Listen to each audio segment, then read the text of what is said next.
Владимир Краткевич. Жабкі і чарапаха. На беразе маленькага ляснога возера балотца разгаралаліся, разышліся і наладзілі канцэрт жабы.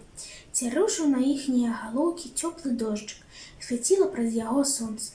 Весела было жабкам, вось яны і спявалі. І тут прыплыла пратокай з таго самага суседняга балотца возера вялікая балотная чарапаха. Жыла яна адна, пачула вясёлыя спевы і вось прыплыла, вынырнула, напалову вылезла на бераг і ўся аж зморшчылася ад асалоды. Надта добра спявалі жабкі. Жабкі, жабкі, дзень добры. А ты што за цуда-юда? Спыталі я жабкі. Я чарапаха.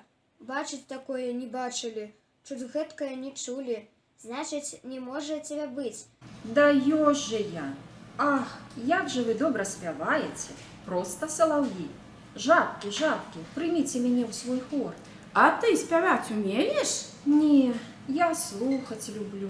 Дык слухай, здалёк, ці прывядзі сястру, якая умее. І яна не ўмее. Мы, чарапахі, не ўмеем спяваць. Голасу нам не дадзена.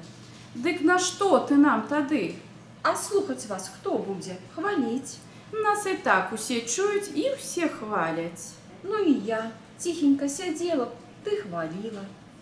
Дык ты, можа, яшчэ нешта ўмееш? Плаваць умею, ныраць. Гэта і мы ўмеем. А скакаць умееш? Не. Нічога ты не ўмееш, а мы яшчэ нясём ікру. Я замест яе яйкі нясу, вялікія. Фу, яйкі. Ну, паспрабуй усё ж заспяваць. І чарапаха зарыпела.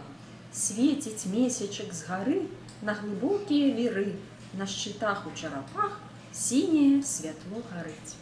Словы нішто сабе, але ж голас бр. Дык як вам словы, а вы б спявалі. Словы ў нас не горшыя, самі прыдумалі. Што варыла кума-кума, борщ-борщ, буракі. Добрыя словы, але голас у вас лепшы. І што гэта за шчыты ў чарапах? А вось тое, што на мне.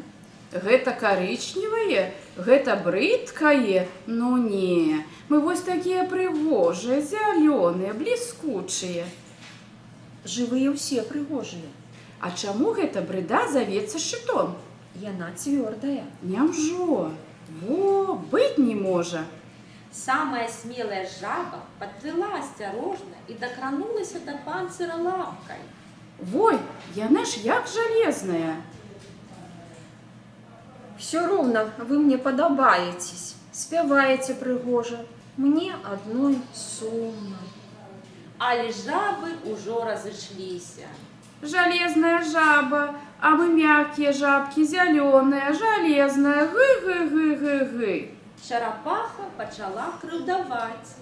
Кожная жывёла розная, а я карысная. І мы карысныя, а ў цябе голасу няма, карычневая, жаба ў танку. Пакрыўдзілася бедная чарапаха, нырнула і паплыла ў пратоку, а пасля ў сваю азярынку.